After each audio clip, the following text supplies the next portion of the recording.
Olá, tudo bem com você, desbravador? Eu realmente espero que esteja tudo bem com você. Gostaria de convidá-lo para, neste momento, estudar comigo o caderno chamado Acampando com o Criador. Ele pertence às crianças de 10 a 12 anos. O estudo de hoje se encontra na página 37 e ele se chama Surpreendidos pelo Dilúvio. Gostaria que você me acompanhasse na leitura. Então veio o dilúvio e surpreendeu a todos. Por isso, encontramos os fósseis agrupados em grandes acúmulos com alguns animais gigantes que foram enterrados e transformados em pedra antes de apodrecerem. Grandes quantidades de água e lama soterraram a terra e criaram as camadas de fósseis que encontramos. Quanta água seria necessário para enterrar estes animais? O que muita gente não percebe é que o dilúvio foi muito mais do que uma chuva. As fontes do abismo se romperam. Isso quer dizer que imensas ondas ou tsunamis invadiram a Terra, causando catástrofes e extinção em massa. Os fósseis. Os fósseis são vestígios petrificados de animais do passado, que mostram que a vida foi muito mais abundante do que hoje, mas foi destruída por uma grande catástrofe que envolveu água e soterrou o mundo daquela época.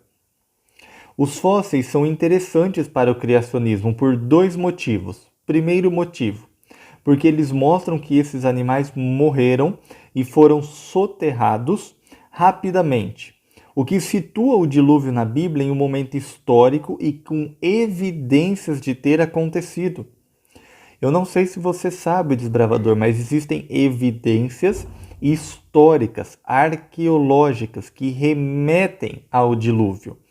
Por exemplo, existem duas famosas epopeias escritas, a de Gilgamesh e Atrahasis. Estas epopeias, elas narram o dilúvio, não tal qual a Bíblia narra, porém com aspectos muito semelhantes. Os deuses fizeram o dilúvio veio para destruir a humanidade. Aqueles que eram maus, contrário à vontade dos deuses, aqueles que se perverteram nos maus caminhos. E existem também algumas diferenças. Porém, estas epopeias, ao que tudo indica, estas epopeias foram baseadas na história bíblica do dilúvio.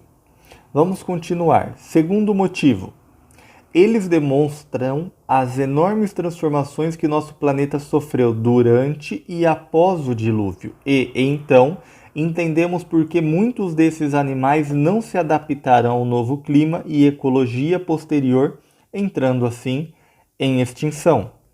Eventos finais e o juízo de Deus. O pecado será extinto e aqueles que vivem para o pecado não conseguirão viver no mundo que virá após o último grande ato de Deus na nossa história. Em Mateus 24:37, Jesus comparou a sua volta com o dilúvio. Ele mencionou a história para demonstrar que, como o mundo daquela época vivia sua rotina e foi pego de surpresa, assim seria quando ele voltasse. Será que você conhece os eventos finais da volta de Jesus ou será surpreendido também? Este estudo cumpre o requisito 2.4D da classe de companheiro. Perceba, desbravador, tal qual o dilúvio foi um juízo da parte de Deus para tentar purificar o mundo da maldade que ultrapassou todo e qualquer limite na sua época, assim também a volta de Cristo virá para dar um fim definitivo ao pecado, à rebelião contra Deus, a toda maldade, a toda dor, a toda injustiça que é cometida neste mundo. Tal qual o dilúvio, os seus habitantes, mesmo sobre os avisos de Noé, comiam, bebiam, davam-se em casamento, se preocupavam com os seus negócios, com os seus afazeres, até o dia em que o dilúvio veio. E quando o dilúvio veio, a realidade veio à tona a eles, e desesperados eles tentaram encontrar salvação na arca, mas o tempo já havia acabado. A arca estava fechada por um anjo, e nem mesmo Noé conseguia abri-la mais. Assim também será com relação à volta de Jesus. Por isso Jesus comparou a sua volta com o dilúvio. As pessoas hoje se dão em casamento. As pessoas hoje se preocupam com o que vão comer, o que vão vestir, o que vão fazer, aonde vão passear, que casas vão comprar, que carros vão adquirir. As pessoas hoje se preocupam com os seus negócios. As pessoas hoje se tornaram egoístas, avarentas, maldizentes, frias, insensíveis. Até o dia em que Jesus virá, voltará. E esse dia não está longe de acontecer. Nós que conhecemos esta verdade devemos, tal qual Noé fez, alertar o mundo sobre a volta de Jesus, porque ainda há tempo, ainda há esperança. E muitos, ao ouvirem esta voz, vão se arrepender dos seus maus caminhos, vão escolher se preparar juntamente conosco para a volta de Cristo Jesus. Vamos continuar?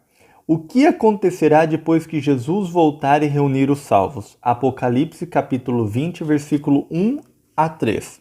Então, vi descer do céu um anjo que tinha na mão a chave do abismo e uma grande corrente. Ele segurou o dragão, a antiga serpente, que é o diabo Satanás, e o prendeu por 1000 anos. Lançou no abismo, o fechou e pôs selo sobre ele, para que não mais enganasse as nações até se completarem os 1000 anos.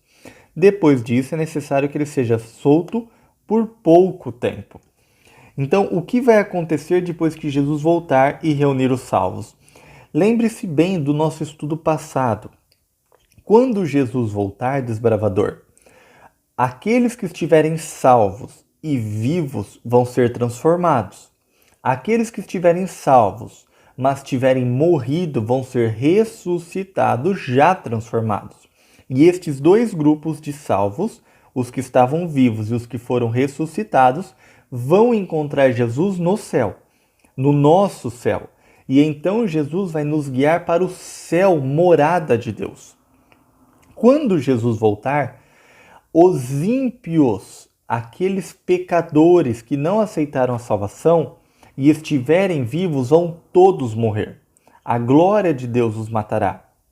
Os ímpios, os que se perderam, mas estiveram mortos, continuarão mortos, não vão ressuscitar agora. Então, com relação aos ímpios, há apenas morte na volta de Cristo. Todos eles ficarão mortos, os seus corpos estarão espalhados por toda a terra. Apocalipse capítulo 20, versículo 1 a 3, narra a prisão do diabo. Só que o livro de Apocalipse, desbravador, é um livro simbólico. Não quer dizer que literalmente um anjo vai descer do céu e amarrar o diabo com uma corrente muito forte e colocá-lo em um abismo em algum lugar da terra. O que a Bíblia está dizendo, através do simbolismo, é que o diabo vai estar preso, mas não por correntes, e sim pelas suas circunstâncias. O principal trabalho do diabo hoje, a sua principal atividade é tentar as pessoas, é fazer com que elas desobedeçam a Deus, é fazer com que elas se percam, é fazer com que elas se machuquem e machuquem outras pessoas. O prazer do diabo é ver o nosso sofrimento. E desta forma ele consegue também fazer com que Deus sofra. Se todos estiverem mortos na terra, todos os ímpios, e os salvos estiverem em segurança com Jesus no céu, e existe um detalhe importante: o diabo não tem mais acesso ao céu. Com a morte de Cristo na cruz, o diabo se limitou totalmente à terra, ele está preso aqui. É isso que diz Apocalipse capítulo 12, quando um anjo diz: ai daqueles que estão na terra, porque o diabo desceu até vós com grande ira. Por ter sido expulso definitivamente do céu, o diabo ficou muito furioso e continuou com ainda mais força, vigor, o seu trabalho maligno neste mundo. Como nós estaremos em segurança no céu? Os salvos, e os perdidos estarão todos mortos, o diabo não terá o que fazer. Ele não terá quem tentar, ele não terá quem machucar, ele não terá a quem levar para longe de Deus. Esta é a prisão simbólica, circunstancial no diabo. E isso vai acontecer por um período de 1000 anos. Por 1000 anos o diabo estará preso nesta terra, sem nenhum ser humano, sozinho, apenas com seus maus anjos. A resposta então é: o que vai acontecer depois que Jesus voltar a reunir os salvos? Os salvos vão para o céu. Esta é a correta. Iniciam o reino de Deus na terra? Não. O reino de Deus na terra vai ser iniciado só após os 1000 anos, como nós vamos ver. Pergunta número 2. O que farão os salvos durante os 1000 anos e onde estarão? Qual vai ser as nossas atividades por 1000 anos? Apocalipse capítulo 20, versículo 4. Vi também tronos, e nestes sentaram-se aqueles aos quais foi dada a autoridade de julgar. A primeira parte é mais importante para nós do versículo, tudo bem? João, ele vê tronos, e aqueles que se assentam no trono, os salvos, recebem a autoridade para julgar. Olha que interessante. Vamos olhar também 1 Coríntios, capítulo 6, versículo 1 ao versículo 3. 1 Coríntios, capítulo 6, versículo 1 ao versículo 3. Deixa Apocalipse marcado, porque nós vamos voltar a estudar o capítulo 20. Diz assim, 1 Coríntios, capítulo 6, versículo 1 ao versículo 3. Aventuram-se alguns de vós, tendo questão contra outro, a submetê-lo a juízo perante os injustos e não perante os santos? Ou não sabeis que os santos vão julgar o mundo?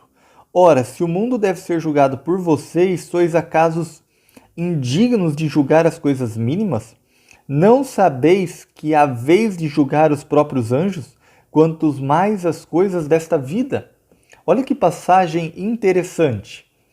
Tanto o Apocalipse quanto o 1 Coríntios está nos dizendo que no céu, durante os 1000 anos, a nossa principal atividade será julgar. Mas, William, já não está acontecendo o julgamento? Sim, está. Quando Jesus volta, o julgamento de Deus já foi encerrado. Por isso que Jesus pode determinar quem está salvo e quem está perdido. Deus sabe já quem está salvo e quem está perdido. Mas através desse julgamento de forma legal, de forma formal, Deus consegue então dar o veredito final. Quem está salvo e quem está perdido. Mas então que tipo de julgamento é esse que nós vamos fazer no céu, a ponto de julgar até os próprios anjos? O nosso julgamento, desbravador, não é para decidir quem está salvo e quem está perdido.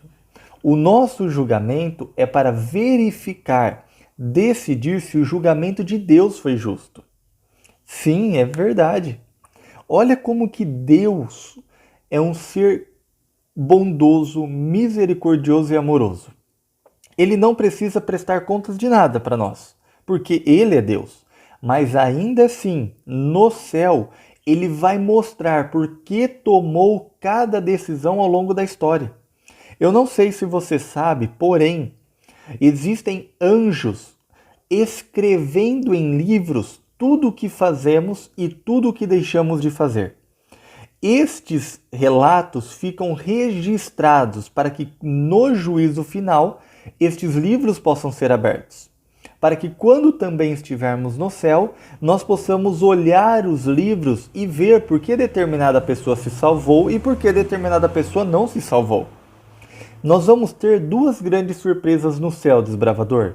Primeira, ao chegar no céu, nós vamos ver muitas pessoas que acreditávamos que não seriam salvas. Então imagina que, por exemplo, você tem um amigo ou uma amiga que seja uma pessoa muito má. Ela xinga todo mundo na escola, tudo o que ela faz é procurando o mal de outra pessoa, ela judia de todos os animaizinhos, ela responde para o pai e para a mãe, ela bate no avô e na avó, ela usa bebida alcoólica, ela faz tudo o que é errado. Aí você chega no céu com Jesus, na volta de Jesus, e quando você vê, ela está no céu. Isso pode te gerar dúvidas. Ué, mas por que ela está aqui no céu? Ela foi uma pessoa horrível, será que Deus não errou no julgamento dele? É uma dúvida que pode brotar no seu coração, no meu coração também. Agora imagina que você chega no céu e diz lá, eu vou encontrar o William. Ora, o William deu estudo bíblico, classe bíblica, ele ia sempre na igreja, ele parecia um cristão tão bom. E você chega no céu e descobre que eu não fui salvo, que eu me perdi. Isso também pode colocar uma dúvida no seu coração. Ué, será que Deus não errou? Esta é a segunda grande surpresa, chegarmos no céu e vermos que aqueles que achávamos que estariam salvos, não estão salvos. Para que não tenha nenhuma sombra de dúvida no coração dos salvos, Deus vai abrir os livros.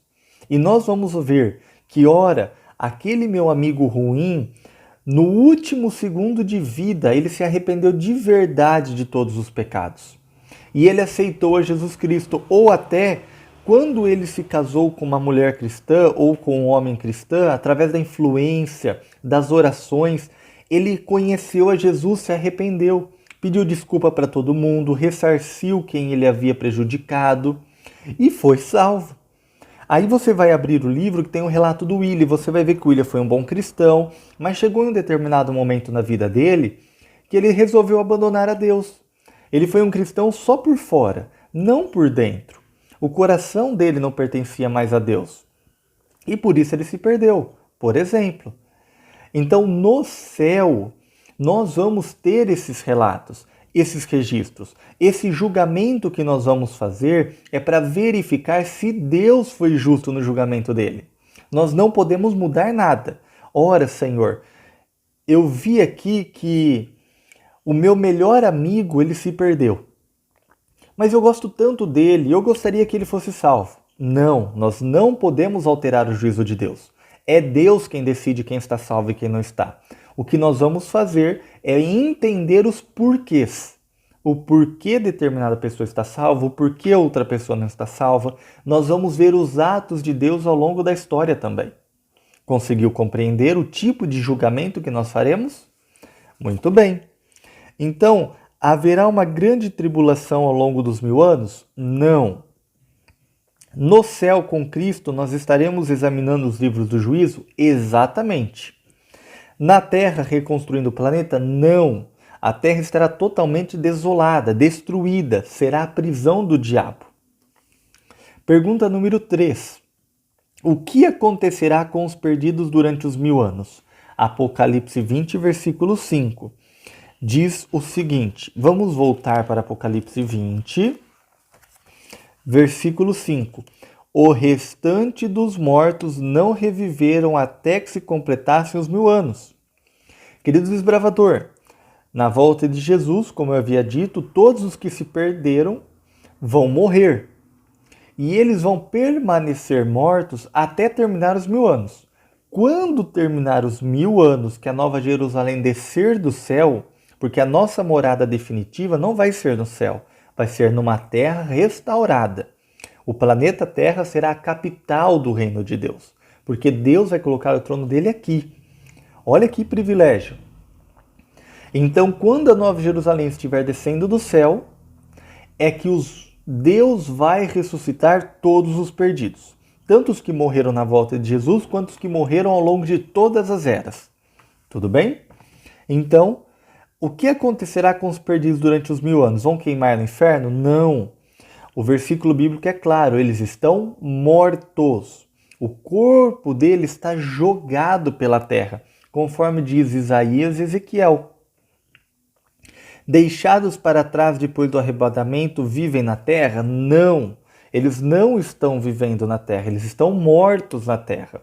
Por isso que o diabo está preso, circunstancialmente. Ficam mortos até o fim dos 1000 anos quando receberão o juízo final? Exatamente. Pergunta número 4. O que acontece depois dos 1000 anos? Vamos olhar do versículo 7 ao versículo 15. Quando, porém, se completar os 1000 anos, Satanás será solto de sua prisão e sairá a seduzir as nações que há nos quatro cantos da terra, Gog e Magog, a fim de reuni-los para a peleja. Então observe, não é por um acaso que quando os mortos ressuscitam, o diabo sai da prisão. Quando os mortos ressuscitam, o diabo pode finalmente continuar com as suas mentiras. E uma das mentiras do diabo é dizer para os mortos para os ímpios que ressuscitaram, que quem os ressuscitou foi o próprio diabo e não Deus. Que o diabo os ressuscitou e que juntos eles podem vencer o exército de Deus, vencer ao próprio Deus e tomar a Nova Jerusalém. É por isso que o diabo está reunindo eles para a peleja, para a guerra. O número destes é como a areia do mar. Eles marcharam então pela superfície da terra e sitiaram o acampamento dos santos, a cidade querida.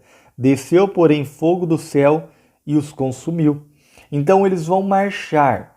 Os perdidos que foram ressuscitados, eles vão acreditar pela última vez nos enganos do diabo. Eles vão olhar a grande quantidade deles e vão acreditar que pela própria força eles podem vencer a Deus. Eles vão sitiar, eles vão marchar, enquanto a Nova Jerusalém desce do céu. E então eles vão sitiar a Nova Jerusalém, ficar ao redor dela, esperando ela descer. Mas neste momento desce fogo do céu, fogo com enxofre, e os consome, ou seja, os destrói.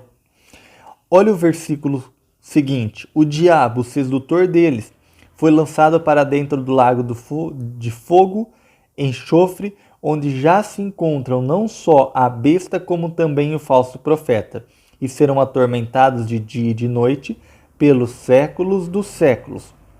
Aqui, desbravador, eu preciso fazer uma importante menção para você. Nós já vimos e conversamos um pouquinho sobre isso, que o tormento final, a destruição final de Deus, não vai ser da maneira como muitos ensinam, na qual os perdidos juntamente com o diabo vão queimar por toda a eternidade. Não. Como nós vimos no começo do estudo, tem que chegar o momento em que o pecado vai ser totalmente destruído. Para que o pecado seja totalmente destruído, não pode existir o inferno.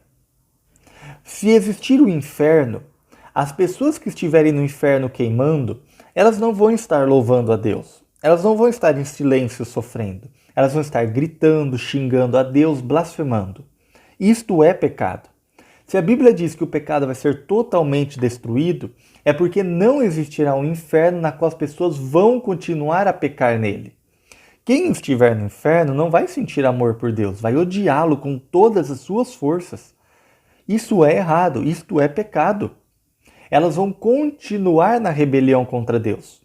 Para que o pecado seja destruído definitivamente, o pecador tem que ser destruído também. O William, mas aqui está dizendo, eles vão ser atormentados pelos séculos dos séculos. Lembre-se que nem tudo no Apocalipse tem que ser entendido literalmente. O diabo, observe, o diabo, a besta, o falso profeta, eles serão atormentados por muito mais tempo. Nós não sabemos e não podemos definir quanto tempo é, mas pode sim ser séculos, por exemplo. Nós não sabemos, todavia não será uma eternidade. Outro aspecto importante, a Bíblia diz que na nova terra, durante a eternidade, só vai haver alegria, amor, felicidade, paz, esperança. Ora, imagine você salvo no céu. Só que, infelizmente, alguém que você ama muito não foi salva. Você ficaria feliz no céu, sabendo que existe um inferno na qual essa pessoa está queimando por toda a eternidade? Eu não ficaria feliz. Então, o que a Bíblia está dizendo é uma mentira, porque ela diz que não vai haver mais choro, nem tristeza, nem desânimo, nem cansaço. Mas se eu sei, e se eu souber que existe alguém que eu amo muito, que está queimando no inferno e vai queimar por toda a eternidade, eu vou ficar triste. Eu vou chorar. Então perceba que este ensinamento contradiz a Bíblia, porque não é isso que a Bíblia ensina. E se ele contradiz, é porque o ensinamento está errado, não a Bíblia. Sim, por sabermos que determinadas pessoas não foram salvas, nós vamos chorar, nós vamos nos entristecer. E é neste momento que a Bíblia diz que Deus vai enxugar dos olhos todas as lágrimas. No momento da destruição final, Deus vai estar conosco nos confortando. E com o passar do tempo, nós vamos superando esta perca, como nós fazemos ainda nesta vida. As marcas vão ficar e é por isso que nós vamos saber e nunca mais vamos nos esquecer das consequências do pecado, que pecar é horrível, é ruim. Por causa disso, então, nós podemos afirmar que as pessoas, os ímpios, eles não vão ficar no inferno pela eternidade toda, eles vão ser destruídos. Outra coisa ainda, desbravador, você acha que Deus é amor se ele permitir que os ímpios queimem por toda a eternidade? Mas William, Deus também é justiça, só que Deus é a mescla perfeita, a união perfeita entre justiça e amor. Ele não é justo ao ponto de deixar de ser amor, e ele não é amor ao ponto de deixar de ser justo. Então o que vai acontecer? Quando descer fogo do céu, o fogo vai queimar o ímpio, o pecador, à medida dos pecados cometidos por ele. Se existisse um inferno literal como as pessoas ensinam, Deus não seria nem amor e nem justiça. Sabe por quê? Porque imagina que uma pessoa passou a vida inteira roubando, matando, violentando outras pessoas, mentindo, ela destruiu escolas, explodiu hospitais e ela vai para o inferno. E lá ela vai queimar a eternidade toda. Um exemplo. Eu, por minha vez, eu não fiz nada disso. Eu só não queria abandonar o pecado da mentira. E por causa disso eu também não queria nenhum contato com Deus. Mas eu não fiz mal para ninguém. Eu gostava de mentir, mas não eram mentiras que atrapalhavam a vida de ninguém. Eu não queria contato com Deus, falavam de Deus para mim, eu não queria nem saber dele. É justo eu me perder e queimar o mesmo tanto no mesmo lugar que aquela outra pessoa horrível? Claro que não. Deus então não estaria sendo justo. Quando o fogo cair do céu, eu, por exemplo, neste exemplo, que pequei menos, vou queimar por menos tempo. Mas vou queimar, vou ser destruído pelo fogo junto com todos os meus pecados, com o pecador que eu sou por dentro. Quem pecar mais, vai queimar mais. É por isso que o diabo, que foi o primeiro a pecar e induzir todos aos pecados, ele vai queimar por mais tempo. Assim como as bestas, assim como outros seres, os anjos que estavam com ele, por exemplo. Tudo bem? Vamos continuar então. Versículo 11. Vi um grande trono branco e aquele que nele se assenta, a cuja presença fugiram a terra e o céu, e não se achou lugar para eles. Vi também os mortos, os grandes e os pequenos, postos em pé diante do trono. Então se abriram um livro. Ainda outro livro, o livro da vida, foi aberto. E os mortos foram julgados, segundo as suas obras, conforme se achava escrito nos livros. Deu o mar os mortos que neles estavam. A morte e o além entregaram os mortos que neles haviam. E foram julgados um por um segundo as suas obras. Então a morte e o inferno foram lançados para dentro do lago de fogo e enxofre. Olha que interessante. O conceito, olha como o Apocalipse é um livro simbólico. Ele está dizendo que o próprio inferno foi lançado no lago de fogo. O próprio inferno queimou. A própria morte é o simbolismo por detrás do livro. Aqui está dizendo que essa punição vai chegar ao fim, vai acabar. Esta é a segunda morte, o lago de fogo. E se alguém não for achado escrito no livro da vida, esse foi lançado dentro do lago de fogo. Observe, desbravador, que aqui o Apocalipse volta um pouquinho e mostra de novo o julgamento de Deus, mas ele faz uma menção muito importante que tem a ver com o livro da vida. Todo aquele que é salvo tem o seu nome escrito no livro da vida. Mas não se engane, este nome também pode ser apagado do livro. É por isso que não existe aquela ideia de que uma vez salvo, salvo para sempre. Deus escreve, a partir do momento em que Jesus me salvou e eu aceitei o sacrifício de Jesus na minha vida, eu fui salvo pela graça, Deus escreve o meu nome no livro da vida. Mas se eu decidir viver os meus próprios caminhos e me esquecer de Jesus, me afastar de Jesus, o meu nome vai ser apagado do livro da vida. Todo aquele que tiver o nome do livro da vida, todo aquele que for salvo pelos méritos de Jesus, vai ser salvo. Bem simples. Vamos continuar? Então, o que acontece depois dos 1000 anos? A Nova Jerusalém vai descer e vai haver o juízo final? Exatamente, mas não marque ainda. Vamos ler as outras. Vai acontecer a destruição do diabo e dos ímpios? Exatamente. Vamos ler a outra. Vai acontecer a reconstrução da nova terra após o juízo? Exatamente. Quando o fogo cair, o mesmo fogo que vai destruir também vai purificar. E Deus fará uma terra ainda mais linda do que ele fez no início. E a última alternativa, todas as alternativas estão corretas. Esta é a certa. Tudo bem? 5.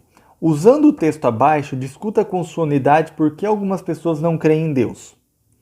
Muitas pessoas têm deixado de crer em Deus, às vezes, usam a ciência para justificar sua descrença, mas na verdade a ciência poderia até nos aproximar de Deus. Isso é verdade.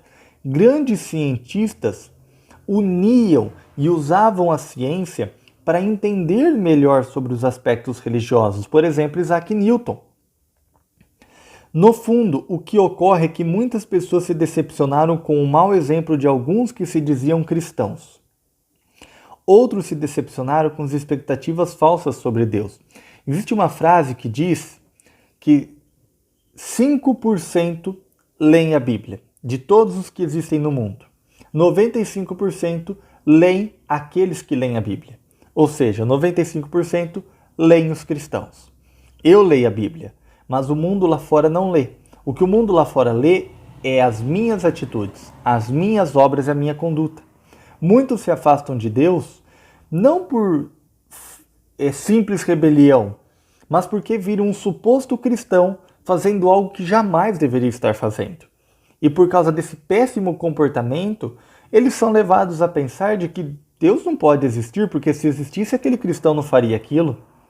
Deus não deve ser alguém tão bom, porque se fosse alguém tão bom não permitiria que aquele cristão fizesse tal coisa.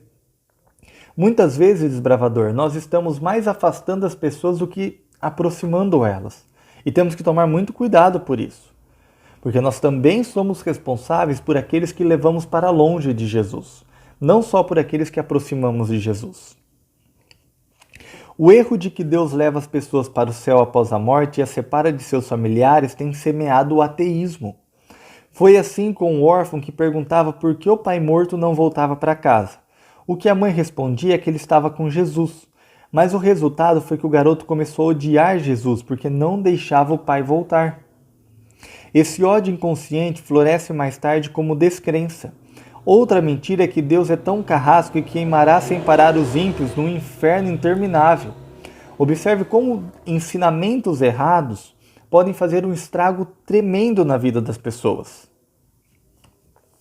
Agora você, desbravador, descobriu a verdade. A morte é inimiga de Deus, mas os mortos dormem até a volta de Jesus. Deus não nos abandonou, Ele amou este mundo e deu seu Filho para morrer a morte eterna em nosso lugar. Ele ressuscitou e voltará para nos recompensar com a ressurreição e a vida eterna. O mal será julgado, exterminado e a morte nunca mais existirá. A terra será renovada e a natureza deste planeta voltará a ser perfeita, como no Jardim do Éden. Virando a página, baseado nesse estudo, crie uma meditação sobre a volta de Jesus ou sobre o dilúvio, e seu significado e apresente para sua unidade em algum momento. Com isso, você cumprirá o requisito 6.1 da classe de companheiro. Desbravador, eu realmente espero que você tenha entendido este estudo. E o meu apelo para você é que você se prepare para a volta de Jesus. A oportunidade de salvação ainda existe enquanto você estiver vivo ou enquanto Jesus ainda não volta. Você acabou de ver o que vai acontecer quando Jesus voltar. O mais sábio, o mais inteligente, o mais racional é que, sabendo disso, possamos escolher o lado de Jesus, que é o lado da vida eterna, que é o lado da alegria eterna, da paz eterna. e não o lado da morte eterna. Que você, desbravador, possa escolher este lado, o lado de Jesus Cristo, como seu Senhor e seu Salvador. Porque quando Ele voltar, Ele estará fazendo isso por mim e por você. Vamos orar neste momento? Inclina a sua fronte, feche os seus olhos. Nosso querido e bom Deus, obrigado pelo nosso estudo neste momento. Obrigado por ter cuidado das nossas vidas. Obrigado por nos ensinar verdades tão importantes. Que possamos fazer com que estas verdades, que possamos permitir que estas verdades transformem o nosso viver. Que por meio destas verdades o Espírito Santo do Senhor nos torne cada vez mais a imagem e semelhança de um Deus que é amor. Que cada desbravador possa tomar a melhor decisão ao seu lado. Em nome de Cristo Jesus. Amém.